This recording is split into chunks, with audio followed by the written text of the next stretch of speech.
Magandang araw po. Ito po si Rinibay. Pag-usapan ho natin ngayon mga kababayan, itong para sa akin ha, napakalaking issue 'to. Naku, kung naalala niyo mga kababayan, nung panahon ni PRRD, 'di ba puwede tayong tumawag 'pag may isumbong tayo, 'pag may reklamo tayo. Yung kung naalala kung hindi ko nakamali parang, 8888 yung tatawagan para magsumbong ka kung kahit ano-ano, lalo na mga katiwalian sa gobyerno.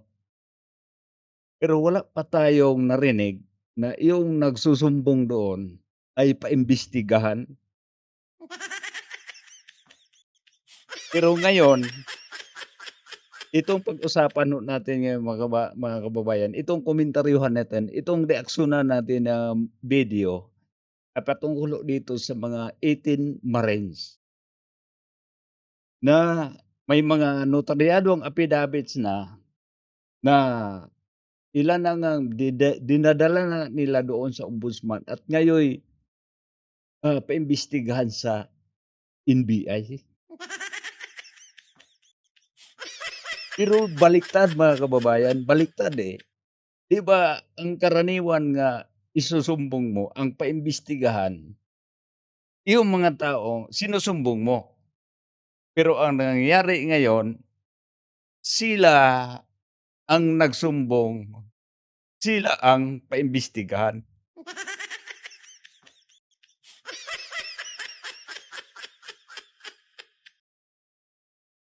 Ano 'to? Anong tawag dito? Cover up? Paano matunton itong mga, ah, kagaguhan na ginawa ng ating gobyerno? Sila nagsabi, eh, na magsumbong tapos ngayon may nagsumbong tapos yun ang paimbestigahan, eh, naman wala namang problema doon sa nagsumbong, ang problema yung sinumbong. Bakit naman iyong nagsumbong, iyong paimbestigahan? Hawa-hawa na ba sa kabangagan? Pati yung ibang, ah, tinagurian pa man sana 'tong, matatag na institusyon itong NBI. Pakpakan natin yung NBI. Dahil dati 'pag maririnig tayong, taga-NBI, mga malulupit yun, magagaling yun mag-imbestiga. Iba na ngayon, imbis na yung sinusumbong yung paimbestigahan, yung nagsusumbong yung imbestigahan.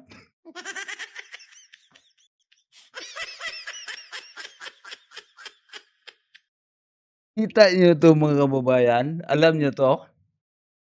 Cherry tomato, alam mo yung kasabihan sa tomato, 'pag may isa daw bulok na nakahalo sa isang basket na tomato, 'pag hindi mo patanggal yung bulok, mahawa lahat, mabubulok lahat. Ang tanong ho dito natin mga kababayan, nagkahawaan na ba sa kabulukan?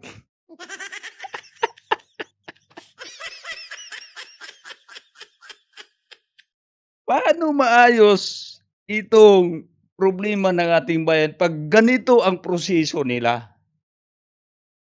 Maghanap sila ng katulong para mapuksa itong korapsyon tapos 'pag may ituro naman, eh, kasalanan pa ng nagturo.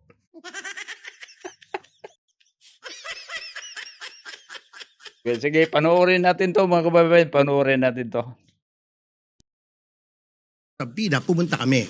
Ang gusto po nilang gawin, ibukod ng isa-isa sa kanya-kanyang mga kwarto ang bawat isang subject ng sabpina at tanungin. Hindi po pwede yun. Now we are trying to get statements na maaring self-incriminatory. Maari kasi I insist wala kaming tinatago.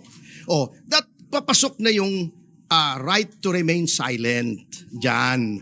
Kasi with respect to the Marines, ayoko naman pangunahan si Atty. Baligod. Pero yung sinasabi nila, with all due respect to our NBI friends, na hindi daw custodial interrogation yon, titignan daw nila yung credibility. Kung sabihin nila hindi credible, is that not a crime of perjury? Na Yun ang ipapalabas nila. Kaya nga ito nga, Attorney Topacio, pinapatay na nga ito sa ano, sa diyan sa Senado. Ayaw na nga nilang ano, ipatawag dahil yung parang hinuhusgahan na nila hindi daw kapani-paniwala. Ito po natin mga kababayan, itong mga abogado nitong 18 na mga Marines, hindi nila itataya ang kanilang, pagiging abogado.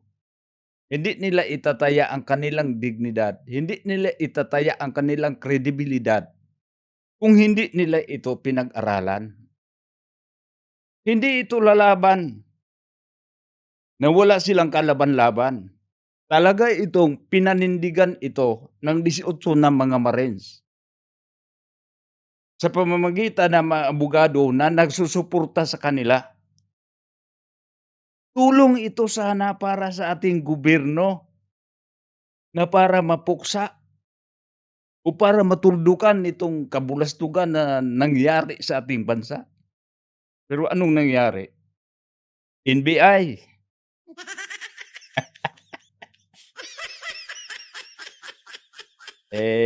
Unti-unti na ba tayong nabulok o nabangag?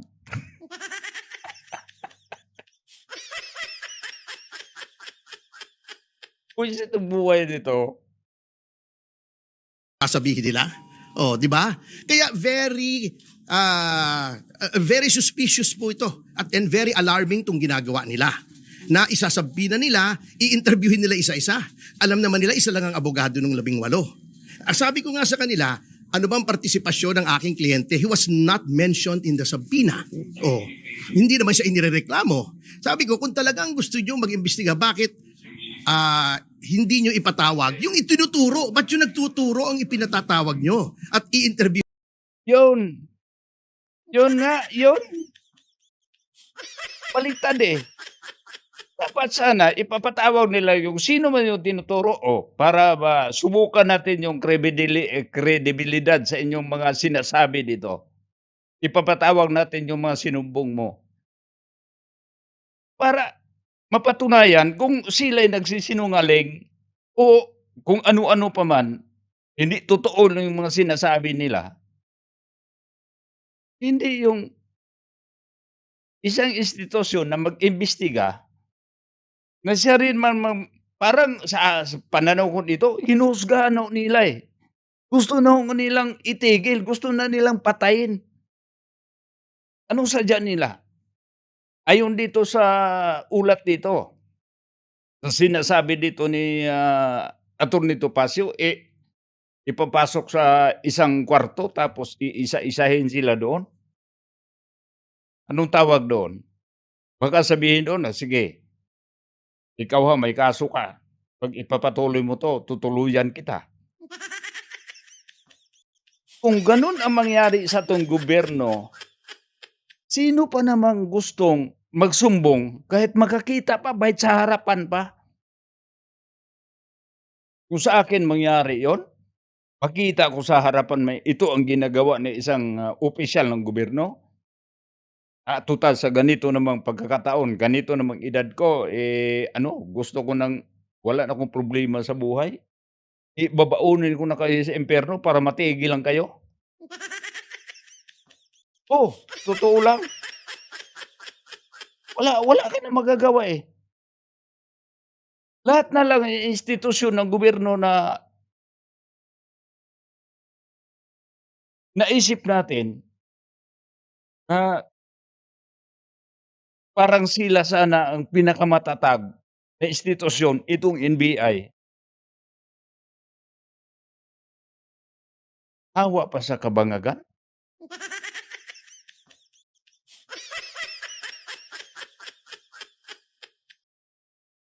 Kung nagiging ibak pa lang kayo, matagal na kayo na-plus sa inidoro. nyo isa-isa para bang sila gumawa ng krimen. Hindi po tama ito. This is a form of harassment, intimidation, and Correct. it intends to send a chilling effect to those na gustong magtestigo pa na kapag kayo nagtestigo, itong gagawin sa inyo. Interviewin kayo, patatawag kayo, investigahan wala ng gana magtestigo. 'Yun ang gusto nilang mangyari ngayon, mga kababayan, dahil booking na sila. Dahil sa panawagan ng ating presidente na magsumbong kayo, hindi niya alam na booking na yung mga ano nila, hindi na madala sa drama-drama, mapunta na sa katotohanan, sa kabukingan nila. Sagad na yung kabukingan nila, kaya ginagawa na nila itong mga dirty tactics.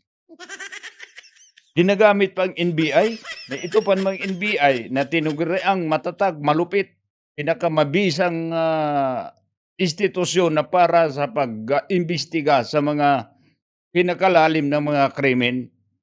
Ito pa ang nangunguna ngayon sa cover up, sa ginagawa ng korupsyon. Ang tawag doon, hawa na kayo sa kabulukan. Ordinaryong Pilipino, kaya niyo lang sindakin. Pero ito mga opisyal na tinuturo na nga sila, eh. Hindi yung kay gawa-gawa lang, para masubukan lang sana. Kung gawa-gawa ba lang yung mga kuwento, patawag yung ano, sinumbong, hindi yung nagsusumbong. Kayo na para bagang kayo na yung kriminal. Ang assertion ko kanina, ang sinasabi ko sa kanila, of course, no, sinasabi nga namin yung NBI ay isang respetadong institusyon at kami nananalig sa NBI.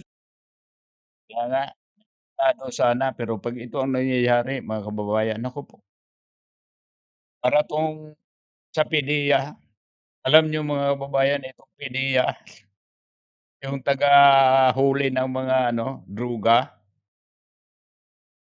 eh, marami ding baluktot diyan.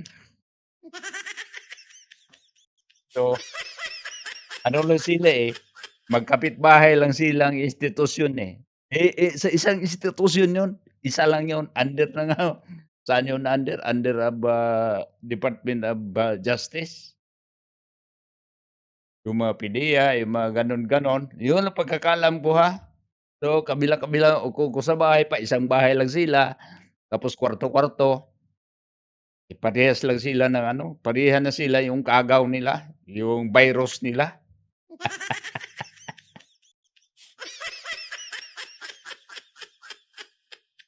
Ayusin sana, huwag yung kalukuhan, tatakpan pa ng ibang kalukuhan. Ano ba, loko-loko, lokohan na lang tayo diyan sa Pilipinas.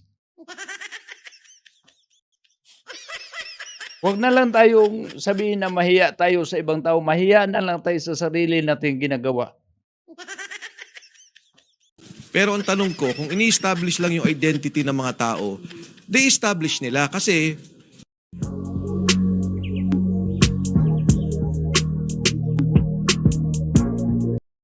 kung tatanungin nila yung mga tao, sabi nila kasi hindi, may karapatan kaming imbestigahan yung iba pang labas doon sa deputization. Eh sabi ko nga, inland crime to eh. Wala namang kaso itong mga taong to. Now, Correct, wala talagang krimen itong mga 18 na marines. Sila na nga ang nagsumbong dahil napag-alaman nila ngang ilang ginagawa, iyon pala ay ginagawa sa magnanakaw at sila ay napag-utusan. Baka ang mangyari pa dito, mga kababayan, kayo ang nagbitbit, kayo talagang gumawa ng mga pagnanakaw, hindi talaga doong sinusumbong niyo. Baka yun ang palalabasin. Ang bihira naman 'to. Dito po, mga kababayan, kung halimbawa magnakaw ka ng, 1,000, isang daang libo, 'yan. Madali kang matumbok, pinpoint ka agad. Walang imbestiga-imbestiga, basta mapatunayan na andiyan ka talaga sa krimen, mahuhuli ka. Pero itong mga billions, billions itong amount ng pera, eh, hindi sila maniwala. Dahil ang magnanakaw ay mga malalaking opisyal ng ating gobyerno, hindi maliliit na tao. Tapos ang mag-imbestiga pa itong pinagkakatiwalaan pa man natin ng mga institusyon, itong NBI, itong ombudsman, itong kung ano-ano pa naman. ito ang nangyari. Sarap kaya pag-umpogin ng mga ulo ng mga gunggong yun. Po mga kababayan makapagsalita tayo ng hindi maganda diyan, dagdag lang sa kasalanan. Pero 'pag ibigay mo lang siguro sa akin malutas lang itong issue ng ating bayan, kung gusto ko lang dagdagan yung kasalanan ko para malutas lang yung kagabulastugan ng ating bansang Pilipinas, gagawin ko na yun, babaunin ko na yun sa impyerno. Walang problema. Hindi naman ako nagsabi na magpakahero tayo, pero sa nakita natin, sakripisyo na natin yon para sa ating, mga anak, mga apo. Kahit 'pag magtatagal pa 'to, dagdagan pa 'tong 5 taon, 10 taon, tapos ganito ang klase ng ating institusyon na nahaluan na ng bulok na kamatis at paunti-unti na silang mabubulok lahat. Ano pang mapapala doon sa mga susunod na mga henerasyon? Pati pare, hindi na matino mag-isip, kinampihan na yung masasamang gawain dito sa mga institusyon na pinagkatiwalaan natin para makatulong sa pagpuksa sa mga krimen, parehas. Ano sa palagay niyo? Saan pa man dadalhin natin ang ating bansa? Nasa kumunoy na, malambot na, hindi na matibay yung pundasyon. Anong mapapala natin? 'Pag ganitong mga klaseng mga tao, itong mga tao, si dating Congressman Defensor, Attorney Topacio, ito pang isang, sino bang pangalan nun, itong abogado sa 18 ng mga Marines. Naglakas loob. Pagkakaalam niyo ito si Attorney Topacio, ito si Mike Defensor, ito si, mga abogado, mumurahin yung mga abogado na yun. Mamahalin mga abogado yun. Naglakas loob para tumulong para mapuksa itong korupsyon. Pero anong ginawa sa institusyon ng ating gobyerno? Cover up para matakot. Hanapan ng paraan para takutin itong 18 na mga Marines. Yun ang palagay ko. Yun ang nasa utak ko. Base doon sa naririnig ko at nakikita ko dito sa kanilang mga recorded videos. If you insist that there is a crime, dapat imbestigahan yung tinuturo nila sa affidavit dahil yun yung krimen. Di ba dalawa yung investigasyon na ginawa ng NBI dati, yung Napoles case at saka yung PhilHealth scam. So if that is the case, ipatawag nila yung tinuturo. Attorney Topacio also insisted on that. Sabi ko nga, kung magsasabi kayo ng tama at oo, na ipapatawag nyo si Sandro Marcos, ipapatawag nyo si Speaker Martin Romualdez, ipapatawag nyo si Pangulong Bongbong Marcos. Boom! Ayaw na. Hanggang kay Saldico lang Bakit pa? Ang gusto nila kaya putulin na nila hanggang Saldico. Kaya nga, hinanapan na nila ng paraan na para maputol na yun, para matigil na yun. Dahil umabot na kay Sandro, umabot na kay Martin, umabot na kay Bongbong. Ang plano nila hanggang kay Saldico lang. Pag hindi pa yung nabanggit yung iba, pag hanggang Saldico lang, tapos na 'tong issue nito. Lumampas Umabot kay Martin. Umabot kay Sandro. Ano na kay umabot kay Bongbong? Itong nangyari. Ano sa palagay niyo mga kababayan? Umusad pa 'to? Hindi na.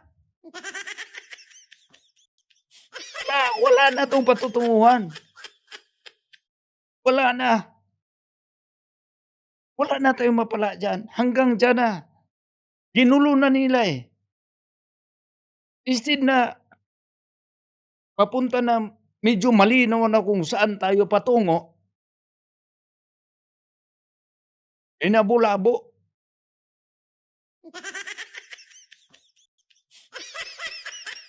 Sus!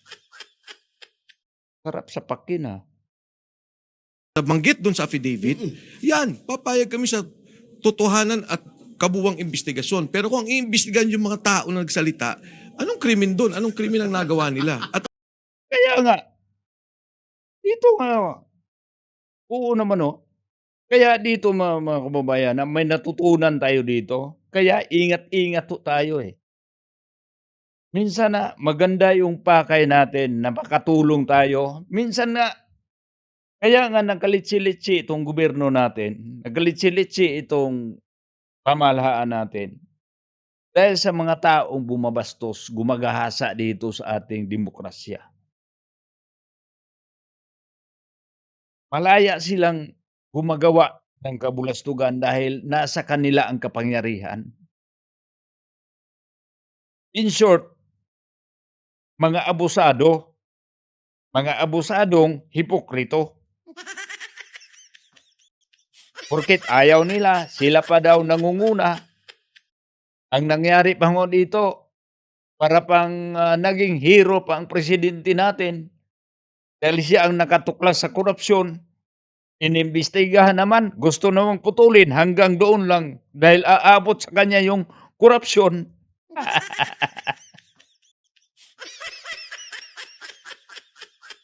Siya pang unang nangaw-ngaw, mahiya naman kayo, magsumbong kayo. Tapos, kasali pala siya. Kaya itong mga nasa baba na mga kasangkot din, todo effort, nag-group effort sila para pigilan talaga. Hanggang kang saldi ko lang sana, pero bakit naman pinaabot pa kay Martin, pinaabot pa kay Sandro, lalo ka na pinaabot ni Bongbong? Dahil kahit pa balik-balik ta rin natin, hindi naman pupuwedeng magawa ng mga binabanggit doon sa baba kung walang kumpas na galing sa itaas. May kasabihan nga sa Bisaya, "Pag wakwak ang nanay mo, pag wakwak ang tatay mo, ikaw rin ay wakwak." Alam mo yun sa Tagalog yung wakwak, yung mumo. 'Pag mumo daw yung tatay mo, mumo yung nanay mo, pati yung anak mumo.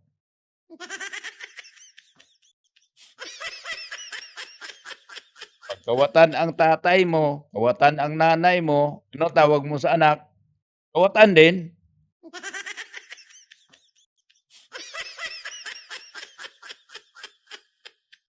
Tingnan mo yung mga Duterte, magaling ang tatay, pasensyado ang nanay, tahimik ang nanay. Yung mga anak, magaling din, tapos pasensyado, 'di ba? Mana-mana. Ito namang, sa kasalukuyan, magnanakaw ang tatay, iiwan ko yun ang nanay, anong tawag sa anak? Parehas din, may anak pa rin. Aba, jackpot.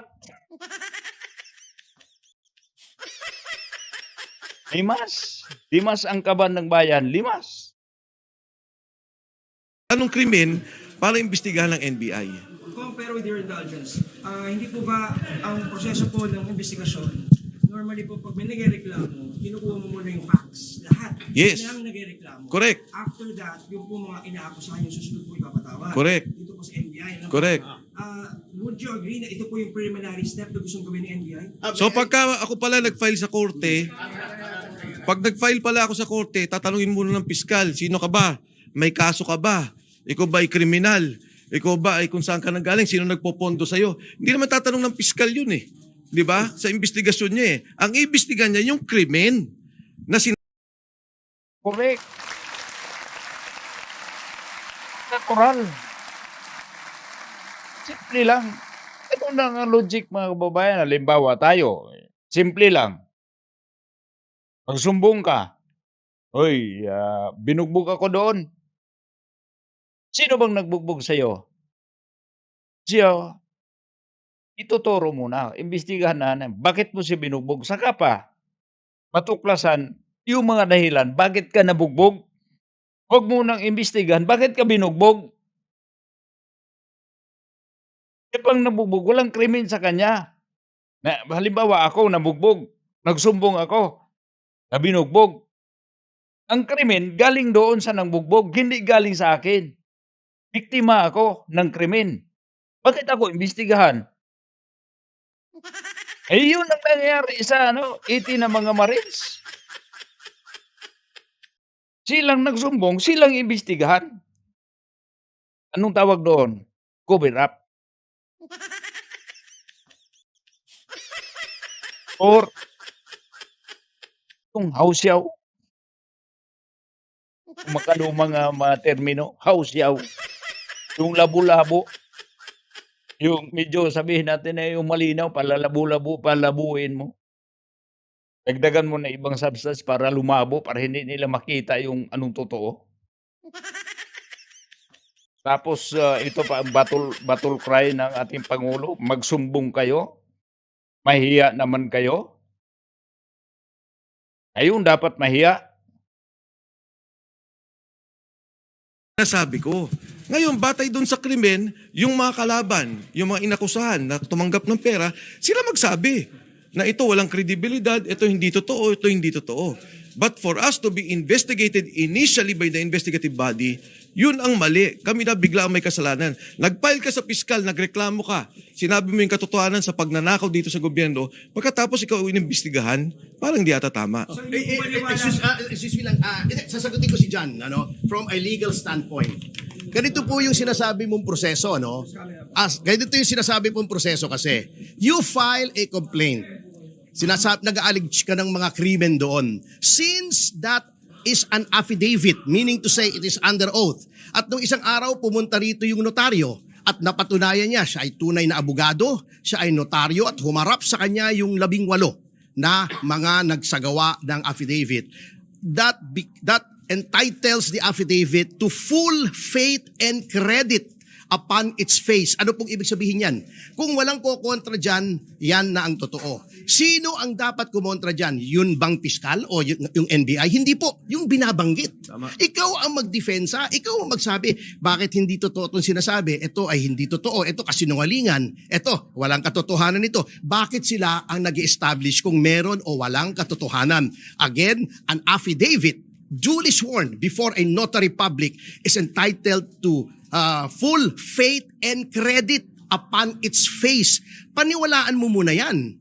Patawag mo muna yung kabila. Pag napatunayan ng kabila na walang katotohanan, saka mo i-dismiss. Hindi yung ikaw ang bubusisiin mo yung complaint. Hindi po ganun yun. Yun ang legal na proseso. Mga kababayan, kung naalala ho ninyo, noong nakarang taon, nag-isang taon na si Pierre Ade. Anong ginawa nilang proseso doon para madala si Pierre Ade doon sa dahig? Illegal process. Itong sinasabi ni Atty. Topacio, ito ang legal process. Pero ayaw nila eh. Doon sila sa illegal process.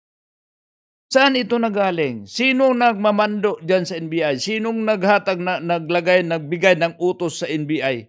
Ombudsman. Alam ko sino yung yun sa ombudsman. Yung dating Justice Secretary. Sino yun? Remulla. Anong sabi ni Remulla? Pendalo.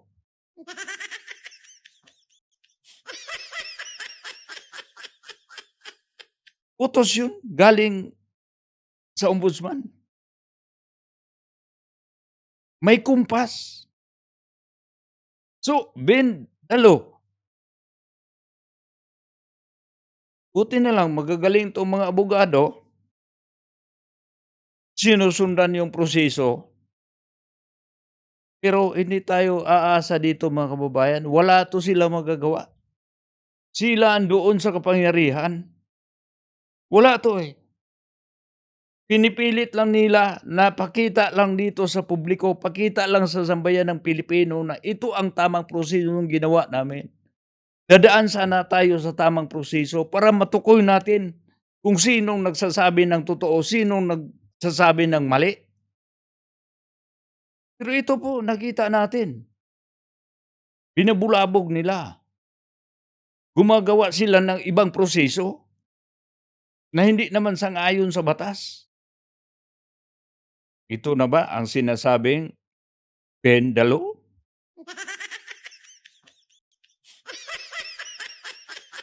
Questioning the process, sir. Yes, the process kasi sinasabi nila, the NBI has plenary powers. Meron. Ngunit the powers of government are not limitless. Kailangan germane to the purpose. Ano bang purpose nito? Merong 18 nag-execute ng affidavit, may sinasabing krimen. You cannot go beyond that. To establish the identity, since this is a sensational case, fine. Sila ba, are they who they say they are? Talaga bang naging Marines yan? Saan ba nakatira yan? Etc. etc. May asawa ba yan? Personal circumstances. But beyond that, you have to take that affidavit on its face at ipatawag mo yung kabila. Kanina hindi masagot agad eh. Kundi pa namin nakahuni Kong Mike eh, kung ipatatawag nila o hindi. Pwede ba naman yun? Ang pinatawag mo yung nag-complaint? O dito po mga kababayan ha, ito ang nangyayari kanina. Pero ganun pa naman mga kababayan, hindi tayo mawala ng pag-asa. Kahit sabihin na natin ngayon na parang nagko-cover up ni sila doon sa mga kabulastugan na ginawa nila sa ating kaban ng bayan, pero hindi tayo mawala ng pag-asa. Aasa pa rin tayo na may kalutasan yon. Walang problemang walang solusyon. Ito nga may mga solusyon na sana pero linabulabo nila. Pero huwag tayong huwag tayong susurrender, huwag tayong susuko. Susuportahan natin 'to. Kahit, daldal tayo ng daldal dito dahil wala man naman tayong mapapala diyan sa mga legitimate na mga itong mainstream media. Hindi nila 'to ibabalita, hindi nila 'to babalangkasin. Hindi 'to nila bibigyan ng pananaw na ito talaga ang tama, yung itong sinasabi nila. Tayo mismo mga maliliit na mga tao, tayo talagang mga Pilipino, mga maliliit, tayo pinakamarami. Tayo nang humusga dito, sino ang gumagawa ng tama at sino ang gumagawa ng mali. Sa pananaw ko dito, itong ginagawa ng 18 Marines at saka itong mga abogado at kasama dito si, dating, Congressman Defensor, nasa tama sila dahil ginawa nila ang tamang proseso.